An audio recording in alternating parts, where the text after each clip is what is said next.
I'm sitting in my Porsche, parked in a dark turnout on Pacific Coast Highway, watching my family celebrate my destruction on an iPad screen. Through the security camera feed, I can see everything. The crystal chandeliers, the floor-to-ceiling windows overlooking the Malibu coastline. My mother, Camilla Barrett, standing in the center of the great room, gesturing wildly towards the ocean. My two younger sisters, Lillian and Brittany, are draped across the white leather sectional, phones in hand, already planning their next TikTok. My mother raises her glass. The audio comes through tinny but clear. "Finally," she says, her voice dripping with relief. "Gloomy, Sloane is gone. She's only useful as a wallet anyway. Having her in the frame just ruins our fancy family aesthetic." Lillian giggles. Brittany pans her phone camera across the room, narrating for her followers.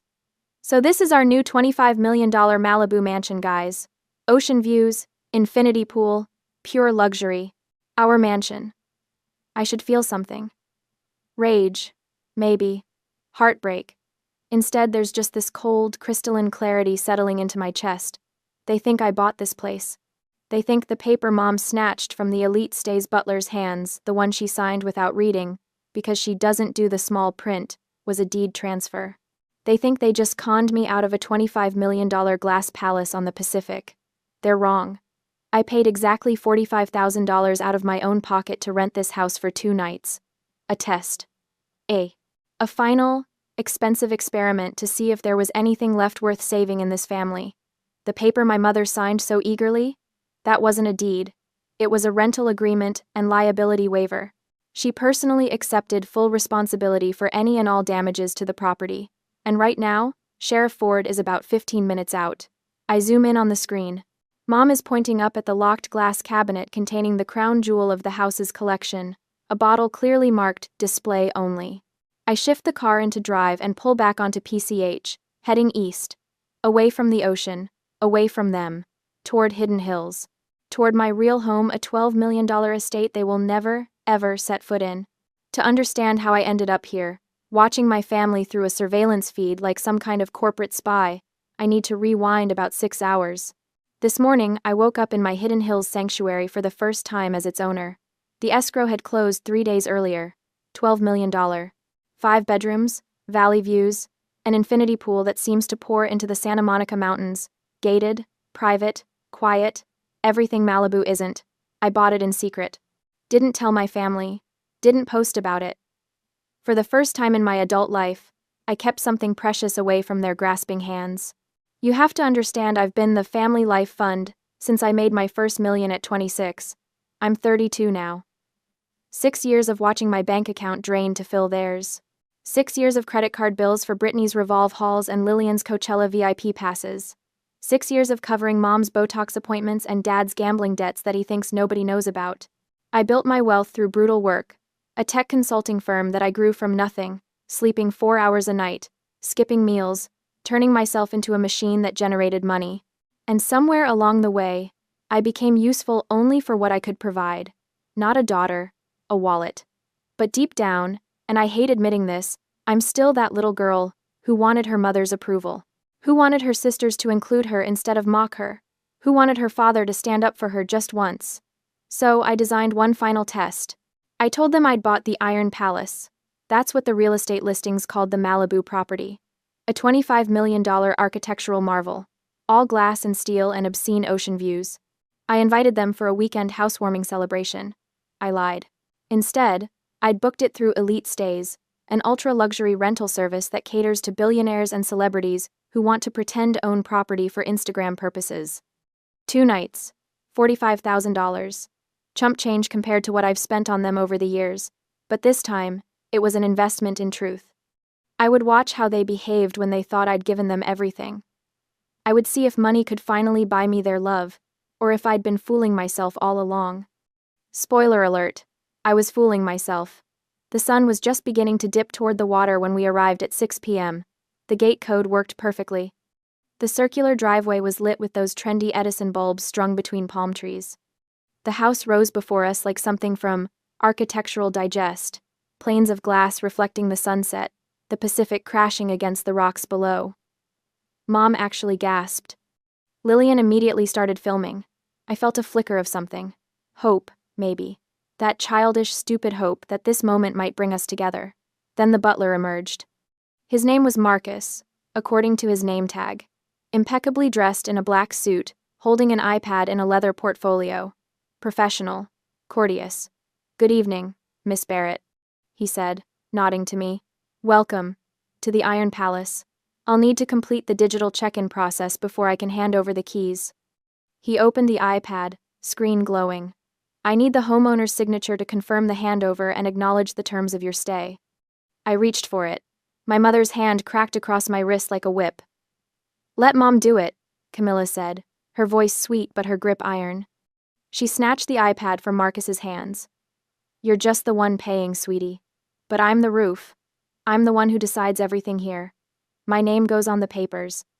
Marcus blinked, confused, but said nothing. It wasn't his job to mediate family dynamics. I should have fought her. I should have taken that iPad back and signed it myself. But I didn't. Because in that moment, watching my mother's manicured fingers swipe carelessly across the screen, not even scrolling down to read the terms and conditions, I realized something. She was going to hang herself, and all I had to do was hold the rope. The screen clearly stated, "This is a rental agreement and liability waiver. The signee acknowledges full responsibility for any damage to the property, its contents, and any associated costs. ATAG. MNDA." Camilla Barrett signed her own name with a flourish, smiling like she'd just won the lottery. She had no idea she'd just signed her own sentence. By 7 o'clock, the sun had vanished, and the party had officially begun. I use the word party loosely. It was more like a photo shoot with catering. Marcus had arranged for a private chef, a young guy named Connor, who'd trained at some Michelin-starred place in Napa. He'd prepared a spread that belonged in a magazine. Butter-poached lobster tails, truffle risotto, heirloom tomato salad with burrata that cost more per ounce than gold. My family didn't taste any of it. They photographed it. Lillian arranged the lobster on her plate in 17 different configurations, adjusting the lighting, the angle, the filter. Brittany filmed herself pretending to eat the risotto, then spit it into a napkin the second the video stopped recording. "Carbs are the enemy, Sloane," she said, wrinkling her nose at me like I was the disgusting one for actually eating. Mom circulated through the house with a champagne flute, narrating for the camera in her hand. "This is my daughter's new home. Well, really, it's the family home. This is where we'll be spending our summers." I sat on a bar stool in the kitchen, watching. Invisible. My father, David Barrett, settled into an armchair near the window, scrolling through his phone, probably checking sports scores. Definitely not checking in on me. He'd mastered the art of being present but absent, a ghost who paid bills and kept quiet to keep the peace. I'd stopped expecting anything from him years ago. By 7:30, the chef had packed up and left. The food sat untouched, cooling, destined for the garbage. $4,500 worth of ingredients, wasted. But that wasn't my problem. This wasn't my house. That's when Brittany saw it. The wine cabinet. It was mounted on the wall in the dining area, a climate-controlled glass case, backlit with soft amber LEDs. Inside, arranged like jewels, was an impressive collection. The lower shelves were stocked with several bottles of 1996 Chateau Margaux, an exceptional vintage valued at roughly $4,000 a bottle. These were unlocked and available for guest consumption, though clearly marked with their exorbitant price tag in the house manual. But the sixth bottle, sitting alone on the top shelf, was different. A 1947 Chateau d'Yquem Sauterne. The little placard beneath it read, $31,000, display only, not for guest use. Do not touch. The glass door protecting it was visibly locked with a heavy-duty biometric lock. Brittany's eyes lit up like she'd spotted a designer handbag on clearance. "Oh my gosh," she breathed, elbowing Lillian. "Look at that." Lillian looked. Her mouth fell open. Is that real?" "It's $31,000, Brittany said, her voice reverent. She pressed her face against the glass like a kid at a candy store. "Can you imagine the views we'd get if we posed with that? The engagement would be insane."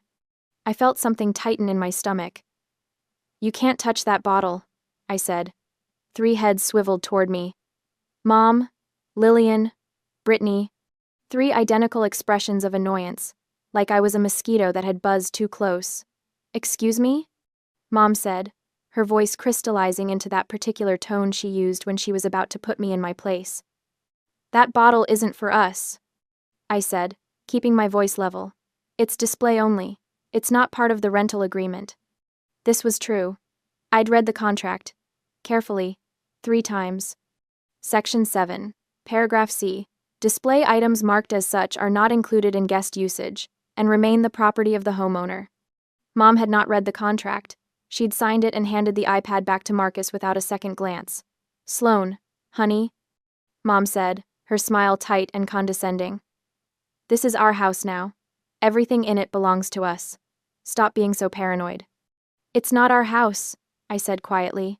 "And that bottle is locked for a reason." Sloan, you're such a buzzkill," Lillian groaned, already positioning her phone for a photo. "We're just going to take pictures near it." Brittany, however, had already grabbed one of the available $4,000 Chateau Margaux bottles from the lower shelf. She popped the cork with a loud thwack, caring nothing for proper aeration or respect for the vintage. "Don't," I said, louder now. "Seriously, that's $4,000 you're drinking." "Or what?" Brittany climbed onto a dining chair, wobbling slightly in her heels. She took a swig directly from the expensive bottle, liquid courage flooding her system. "You'll tell on us?" "To who, Sloan? You bought this place for us." She thought I'd bought it. They all thought I'd bought it. And in their minds, that meant they owned it. Owned me. I looked at my father. He was still in his chair, eyes on his phone, pretending this wasn't happening, the same way he'd pretended not to notice when Mom spent his retirement fund paying off her credit cards. The same way he'd pretended not to hear when my sisters called me the bank at Thanksgiving. I realized something in that moment. I wasn't going to win this fight. Not with words. Not with logic. Not with pleading. They were going to do what they wanted, and I could either scream into the void or step back and let the consequences find them. I chose the latter. "Fine," I said softly. "Do what you want." I turned and walked toward the hallway, toward the master suite. My suite. The room I'd specifically requested when I booked the rental. Behind me, I heard Brittany's delighted squeal. "She's not even going to fight us on it. Man, she's so weak." I kept walking, but I wasn't weak. I was calculating. And my silence wasn't surrender. It was patience. I made it exactly 6 steps down the hallway before disaster struck. Behind me, I heard Brittany's voice rise in pitch, that particular squeal she makes when she's filming herself, the one that scrapes against my eardrums like nails on glass. "Okay, guys, so today is literally my housewarming party at our new Malibu mansion. I'm drinking this insane $4,000 wine, and look up there." She pointed the camera and the open bottle toward the locked cabinet. "That bad boy is worth 30 grand. We are living the dream. Cheers." The sound of the crash cut her off. Not the shattering of glass, thankfully, but the heavy thud of a body hitting hardwood, followed by the wet splash of liquid, followed by Brittany's shriek. I spun around. Brittany had lost her balance on the chair. She was on the floor, sprawled on her side, her phone skittering across the room. The open bottle of Chateau Margaux had flown from her hand and landed on the Persian rug beneath the dining table. Dark red wine spread across the cream and sapphire fibers like blood. That rug was worth $22,000. I knew because I'd read the insurance rider attached to the rental contract. Hand-woven, antique, irreplaceable. For a moment, nobody moved. Then Lillian started laughing. "Oh my gosh, Britt. Are you okay? Did you get that on video?" Brittany scrambled to her feet, her face flushed with embarrassment and wine. "Shut up, Lil. My phone, where's my phone?" Mom rushed over, but not to check if Brittany was hurt. She picked up the bottle of Chateau Margaux. "It's empty," she said, annoyed, setting the bottle on the table. "Well, grab another one. There are plenty on the shelf." I stared at the rug. The stain was spreading, a dark crimson bloom that would never come out. Not completely. Not without professional restoration that would cost thousands. Nobody apologized. Nobody even looked worried. Dad glanced up from his phone, assessed the situation, and went back to scrolling. "Sloan, can you grab some paper towels?" Mom called over her shoulder, already steering Brittany toward the couch. "We need to clean this up before it sets." Can you grab some paper towels? Not, I'm sorry. Not, we'll handle this. An order, because in their eyes, I was the help. I didn't move toward the kitchen. I turned back toward the master suite. My hand was on the doorknob when my mother's voice cracked through the air like a whip. Sloane, where do you think you're going? I turned. She was standing at the end of the hallway, backlit by the living room chandelier, arms crossed.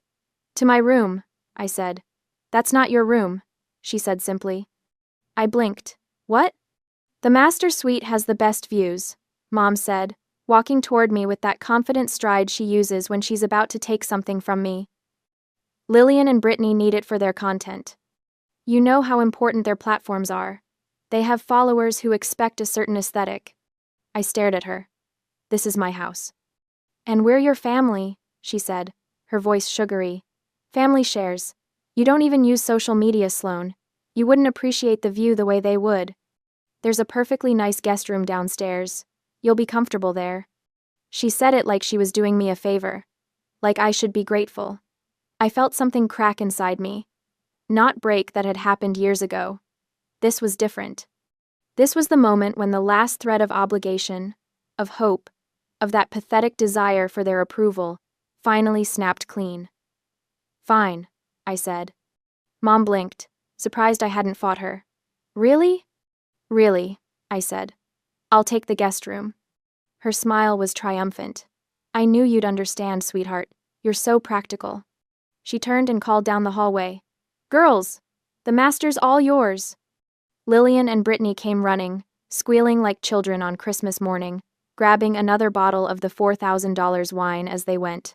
They were already planning their TikToks, already arranging the room in their minds. I picked up my suitcase and walked down the stairs. Past the great room, where the wine stain on the $22,000 rug had stopped spreading but would never fully disappear. Past my father, who didn't look up. Into the small guest bedroom on the ground floor, a perfectly nice room with no view, no natural light, no personality. The room a guest would get. Because that's what I was to them. Not family. A guest in my own life. A guest they tolerated as long as I paid for the privilege. I set my suitcase down and sat on the edge of the bed.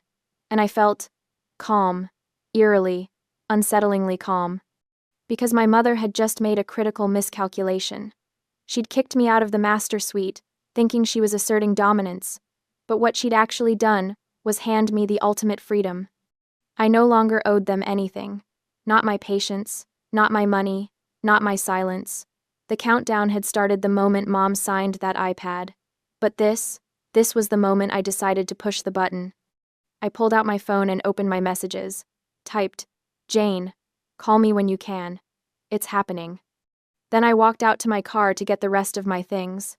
I had a feeling I wouldn't be coming back inside. I pushed through the heavy glass door into the cool Malibu night. The air smelled like salt and jasmine, the kind of expensive coastal breeze that real estate agents put in listing descriptions. My Porsche was parked in the circular driveway, looking almost apologetic among the landscaping lights. I needed my laptop bag from the trunk. My chargers. The overnight bag I'd left in the back seat because I'd been stupid enough to think I might actually stay the weekend. It took me maybe 10 minutes to gather everything. When I returned to the front door, my arms full of bags, I punched in the code on the smart lock. 6 digits. The same code Marcus had given me during check-in. Beep, beep, beep, beep, beep, beep. The little LED flashed green. Code accepted. The lock clicked. But the door didn't open. I pushed. Nothing. The heavy wooden door, probably mahogany, probably worth more than a car, remained firmly, completely shut. I set my bags down and tried again. Punched the code slower this time, making sure I hadn't miskeyed. Beep, beep, beep, beep, beep, beep. Green light. Click. Still locked. My brain caught up a second later. The deadbolt. The mechanical deadbolt that had to be engaged from inside, manually, the old-fashioned way. The backup security feature for when wealthy homeowners didn't trust technology to keep them safe. Someone had locked me out. I stood there for a moment, staring at the door, my arms still full of luggage. Then I started laughing. Not hysterical laughter. Not angry laughter. The kind of laugh you make when you realize you've been playing checkers and your opponent just knocked the board off the table. I pulled out my phone and called my mother. It rang 4 times. Long enough that I knew she'd seen my name on the screen and debated whether to answer. Finally, "Sloan, honey, what's wrong?" Her voice was syrupy, fake concerned, the tone she used when she was about to gaslight me. "The door's locked," I said flatly. "Oh, sweetie, just use the code." Someone engaged the deadbolt from inside. "The code doesn't work on a physical lock, Mom." Silence. Then, "Oh, right. That. Can you unlock it?" Another pause. I could hear voices in the background. Lillian laughing at something, music playing probably from one of their phones. "Sloan, honey. Look." Mom's voice shifted, becoming gentler, which somehow made it more threatening.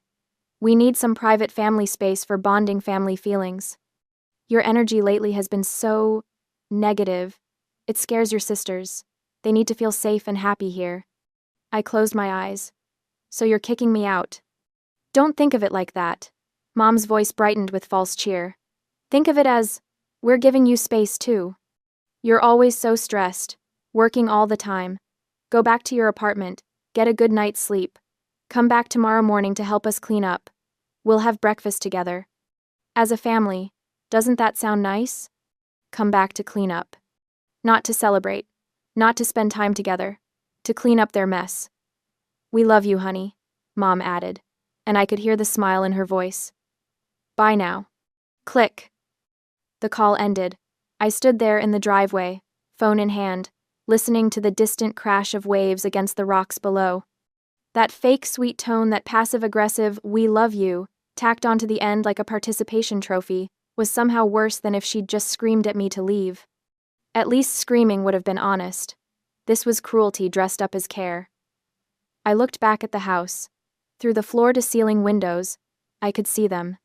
Lillian and Brittany dancing in the living room, drinks in hand. Mom settling onto the couch, looking satisfied. Dad in his chair, still scrolling. They thought they'd won. Chased away the gloomy wallet, secured the mansion for themselves. But here's what they didn't understand. My failure, standing outside this door, locked out of my house, humiliated and rejected, was exactly the proof I needed. The test was over. Result: complete and utter failure. They'd shown me who they were. Not in words, but in actions. Not in private, but on camera, with security footage that would timestamp every moment of their cruelty. I picked up my bags and walked to my car. Opened the trunk. Loaded everything inside with careful, methodical precision. Then I pulled out my phone and typed a message to my mother. "Fine, Mom. Enjoy tonight." I hit send. Started the engine. And drove away. The drive from Malibu to Hidden Hills takes about 40 minutes if there's no traffic. PCH to the 101, cutting inland through Calabasas, winding up into the foothills where the houses disappear behind gates and walls and privacy hedges that cost more than most people's cars. I'd made this drive 3 times in the past week, getting familiar with my new neighborhood, but tonight felt different. Tonight, I wasn't running away. I was going home. 20 minutes into the drive, my phone rang through the car's Bluetooth. "Jane," I answered. "Hey." "Okay. Your text scared me," Jane said immediately. "What's happening? Are you okay?" Jane Whitmore had been my best friend since college. She was the only person who'd known me before the money, before my family realized I was useful. She'd watched the whole slow-motion train wreck of my family dynamics, and had begged me, repeatedly, to cut them off. I'd always made excuses. "Not anymore. I'm driving to Hidden Hills," I said. "They locked me out." "Of your rental?" "Of my house," I said, and I could hear the bitter smile in my own voice. "Mom engaged the deadbolt, told me to come back tomorrow morning to clean up their mess, said my negative energy was scaring my sisters." "Unbelievable, Sloan." "It's fine," I said. And the weird thing was, I meant it. Actually, it's perfect. They failed the test. "The test?" "I needed to know," I said quietly, "if there was anything left worth saving. If money could buy me what I wanted from them. And, no, it can't. They don't love me, Jane. They love my bank account. And now I have proof." Jane was quiet for a moment. Then, "What are you going to do?" I merged onto the 101, leaving the ocean behind. The night was clear enough that I could see stars between the streetlights.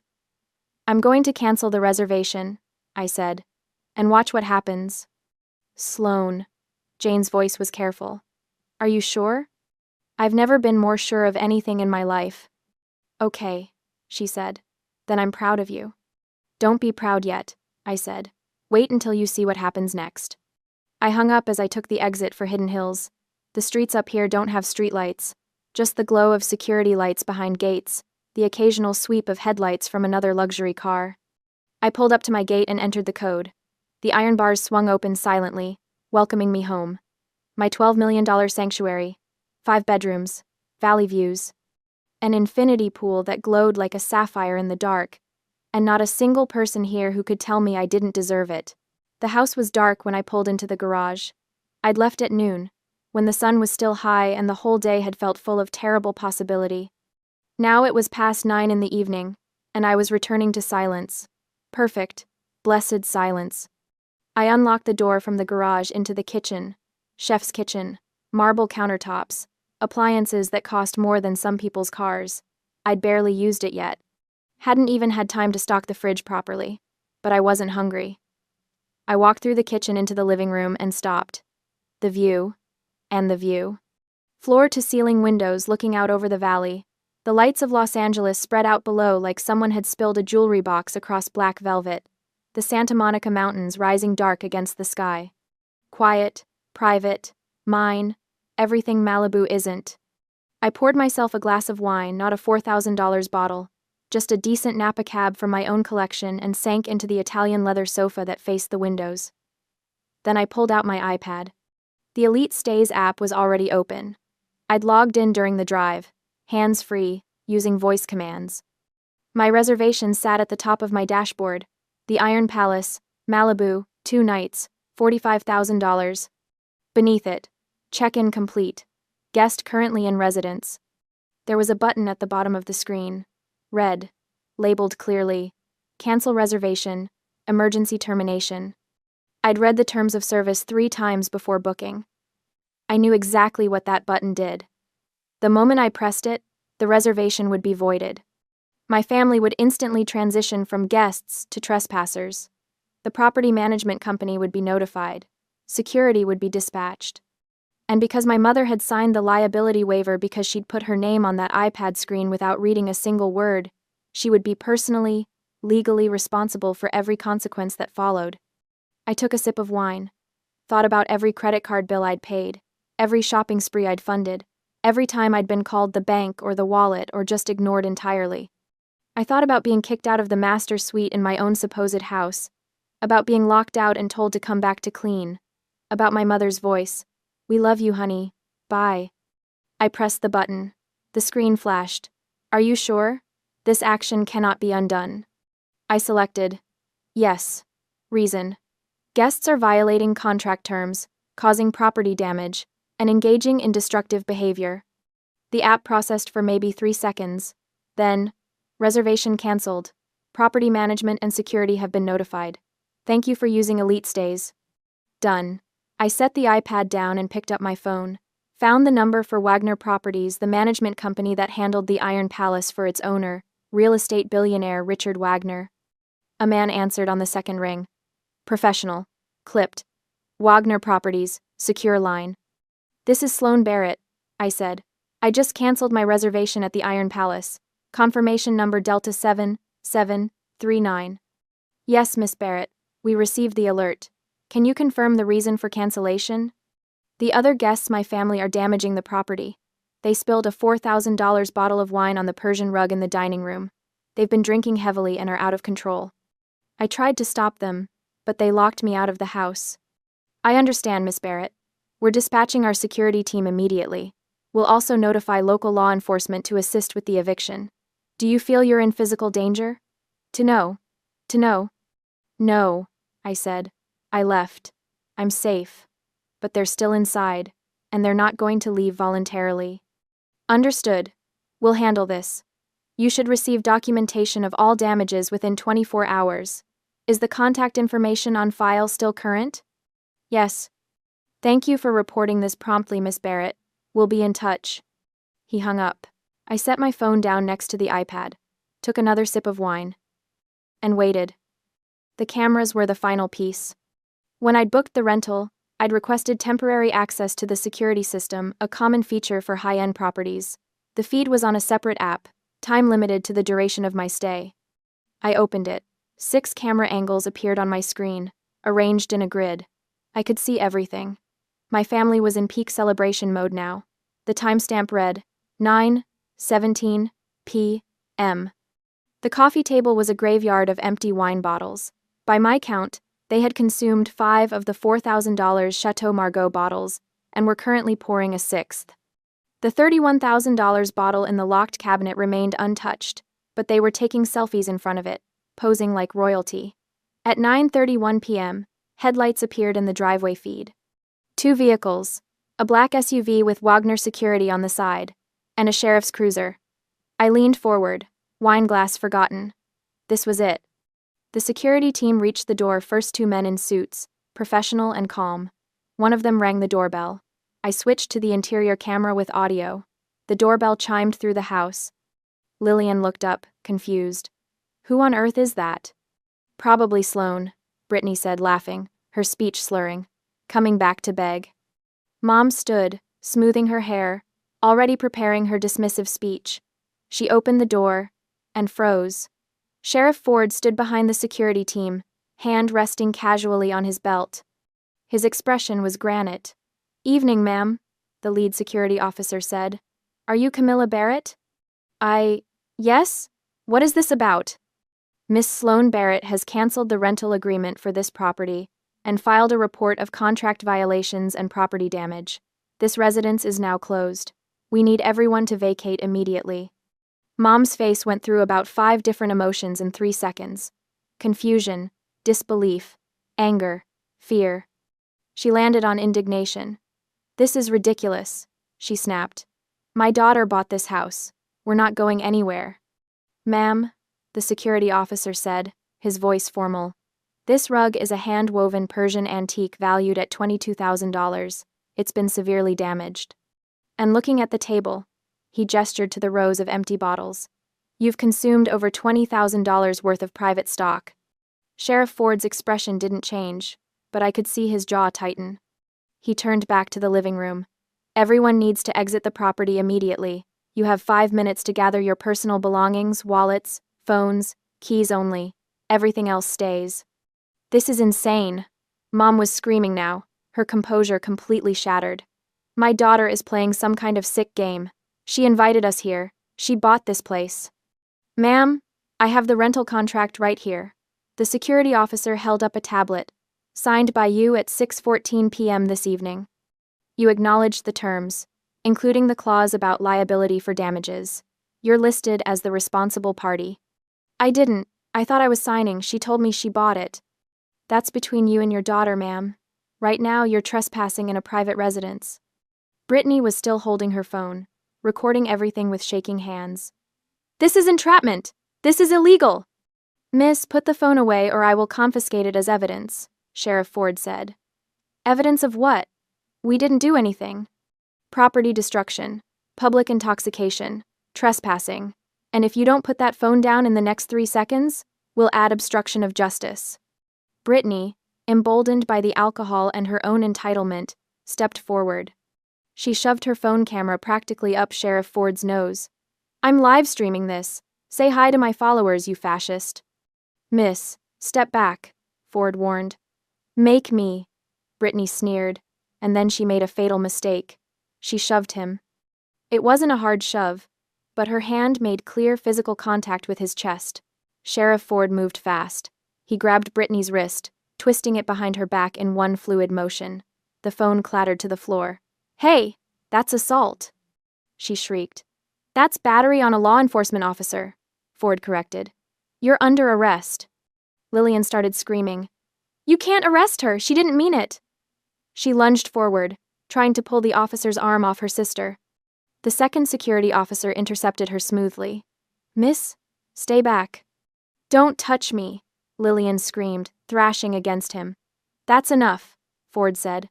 "Both of you are coming with me." Mom was frozen, watching both her daughters being handcuffed, her face cycling through shock and rage and something that might have been fear. "This is your fault," she hissed. but I couldn't tell who she was talking to. Me? Herself? The universe? Everyone out, Ford said. Now. The Barrett sisters are going to the station. The rest of you can leave voluntarily, or I can arrest you for trespassing as well. Dad stood up slowly, looking about 20 years older than he had that morning.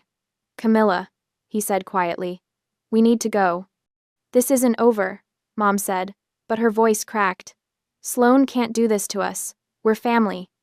You have 3 minutes, the security officer said. I watched them scramble, Mom grabbing her purse, Dad collecting their phones from the counter. The security team herded them toward the door. Lillian and Brittany were already outside, handcuffed in the back of Sheriff Ford's cruiser. Through the driveway camera, I could see them crying, mascara running down their faces. Mom stopped at the threshold, turning back to look at the house one more time. At the wine-stained rug, the empty bottles of Chateau Margaux, the chaos they'd created. Then the door closed behind her. The security team did a final sweep, documenting every piece of damage with photographs and video. The wine stain, the open bottles, the food waste, all of it evidence. At 10:04 p.m., the last security officer exited the property and engaged the smart lock. The Iron Palace was empty, silent, waiting for its real owner, Mr. Wagner, to assess the damage and send the bill. A bill that would go directly to Camilla Barrett, because she'd signed for it. At 10:17 p.m., my phone rang. Unknown number. I let it ring. It rang again. And again. On the 4th call, I answered. Sloan. My mother's voice was raw. What on earth have you done? Hello, Mom, I said calmly. Are you calling from the police station? They arrested your sisters. For nothing. You did this. You set us up. I rented a house, I said. You destroyed property. There's a difference. You lied to us. You said you bought it. No, I said. I said I'd purchased a property, which I did, just not that one. You assumed. You signed a rental contract without reading it. You locked me out of the house. You damaged a $22,000 rug and drank 5 bottles of wine that wasn't yours. All of this is on camera, Mom. All of it. Actually, I continued, you're going to pay for it. You signed the liability waiver. Your name, your responsibility. I could hear her breathing, ragged, panicked. Sloan, please. Her voice cracked. We can work this out. Family helps family. You always help us. You. No, I said simply. What? No, I'm done helping. I'm done being your bank account. I'm done sacrificing my peace for your approval. You failed the test, Mom. All of you. Test? What test? You're insane. You. I gave you a choice, I interrupted. I gave you a beautiful house, a perfect weekend, everything you could want. And instead of treating me like a daughter, you treated me like a servant. You locked me out of my own rental. You told me to come back to clean up your mess. We didn't mean. Yes, you did. You meant every word, and now you get to face the consequences. The girls are in jail, Sloan. Your sisters. They assaulted police officers. That's on them. Please, Mom whispered. Please, we'll do better. We'll change. Just help us with this bill. Please. I closed my eyes. A year ago, I would have done it. Would have paid the bill, made excuses, convinced myself that family was worth any price. But I'd learned something tonight. Some prices are too high. Some people don't want to change. And some bridges need to burn. No, I said again. You signed the contract. You pay the bill. Goodbye, Mom. Sloan, wait. I hung up, turned off my phone, and sat in the silence of my real home, my $12 million Hidden Hills sanctuary that they would never see, never touch, never ruin. I poured myself another glass of wine and walked to the window. The valley lights stretched out below me, peaceful and distant. The infinity pool glowed blue in the darkness. I should have felt something. Guilt, maybe. Regret. Instead, I felt light, like I'd been carrying a weight for 6 years and had finally been given permission to set it down. Tomorrow, my phone would explode with messages. Voicemails from Dad, trying to negotiate. Texts from my sisters, blaming me for their arrests. Maybe even threats from whatever lawyer Mom managed to scrape together. But tonight? Tonight I was going to finish my wine, take a bath in my ridiculous soaking tub, and sleep in my own bed without dreaming of people who only loved me for my money. I walked upstairs to my master suite, the one with the valley views and the walk-in closet bigger than my first apartment, and the bathroom with heated floors, the one nobody could take from me. I set my wine glass on the nightstand, changed into silk pajamas, and slid between Egyptian cotton sheets. My phone sat on the nightstand, dark and silent. Tomorrow it would light up with chaos. But for tonight, for this one perfect night, I had peace. I closed my eyes, and for the first time in many years, I slept well. The morning sun hadn't even cleared the horizon when my phone buzzed with the notification I'd been waiting for. A smirk tugged at my lips as I opened the email from Wagner's legal team. The subject line read, "Urgent. Payment due immediately. Legal action pending." I forwarded it to my mother without reading it first. She deserved the raw, unfiltered shock. 20 minutes later, my phone exploded with calls. I declined every single one, watching the screen light up like a Christmas tree. Mom. Dad. Mom again. Lillian's number probably from jail. Mom. An unknown number that was definitely Mom using someone else's phone. Finally, a text from my father broke through. "Sloan, please, your mother is hysterical. What is this bill?" I typed back. "Read it carefully, especially the part about who signed the liability waiver." By noon, I'd received a 17-paragraph email from my mother that oscillated wildly between rage, denial, and desperate bargaining. I deleted it after the first sentence. How could you do this to your own mother? The irony was almost beautiful. The woman who'd locked me out of a bedroom I'd paid for was now asking me how I could. The actual invoice arrived as an attachment in my father's next email. I opened it with the same clinical detachment a surgeon might use to examine an X-ray. Elite Stays Luxury Rentals. Final invoice. Property: the Iron Palace, Malibu Coast. Reservation holder: Sloan Barrett. Liable party, per signed agreement, Camilla Barrett. Itemized charges: property damage and consumption.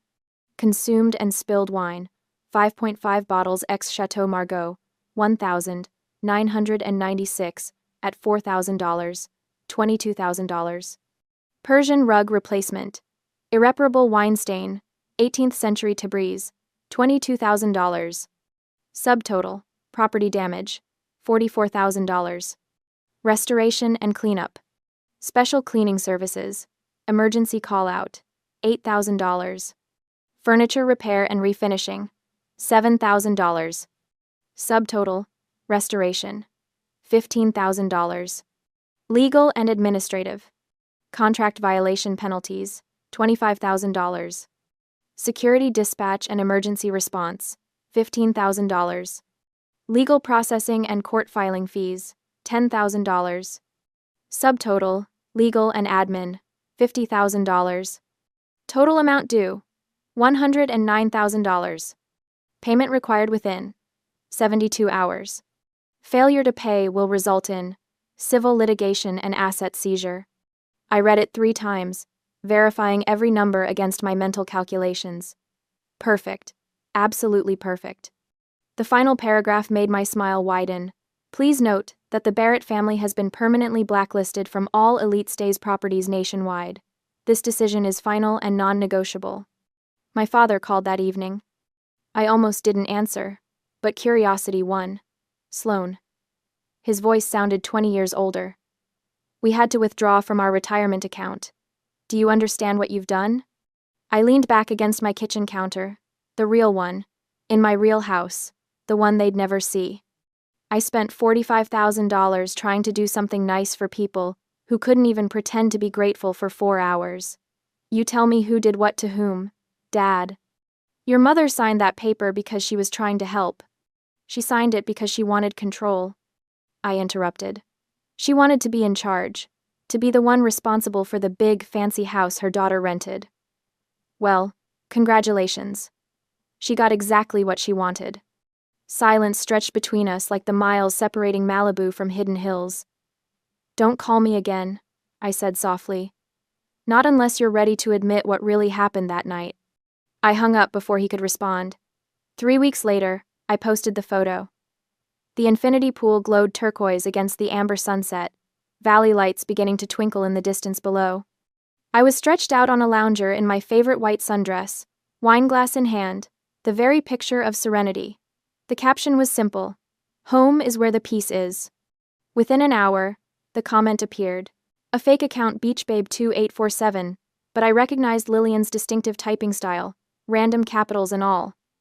Scammer! How dare you do that to your family? You're disgusting! I'd been waiting for this moment. My fingers moved across the screen with surgical precision. I didn't scam anyone. I spent $45,000 to treat everyone to a party. The price you're paying now is tuition for a very expensive lesson on greed and ingratitude. Consider it an investment in your character development, though based on this comment, the returns look pretty poor. Don't contact me again. I'm busy enjoying the peace at my real home. I hit send, then blocked the account. The messages came anyway, through mutual acquaintances, distant relatives, even my old college roommate. Everyone had an opinion about what I'd done. You went too far. That's still your mother. Family is family. But here's what none of them understood. The woman who locked that deadbolt didn't see me as family. She saw me as an ATM, with a pleasant withdrawal policy. The sisters who trashed a mansion I'd paid for didn't see me as a person. They saw me as a prop in their social media fantasies. I take another sip of wine, a lovely Pinot Noir, nothing fancy, just delicious, and watch the sun sink below the hills. The silence here isn't empty. It's full of possibility, of peace, of finally being free from the weight of people who only loved what I could provide. Many people say I was cruel for setting a trap for my own biological mother. But I believe that when someone bolts a door to keep you out of a house in the middle of the night, a house you paid for, they've already severed the bloodline themselves. They just didn't expect consequences. True freedom doesn't come from owning a $12 million house or driving a Porsche. It comes from finally having the courage to let go of toxic people, even when they share your last name, even when they gave you life. Especially then. The pool lights click on automatically as darkness falls, turning the water into liquid sapphire. I'm alone, but I've never felt less lonely. I'm finally home.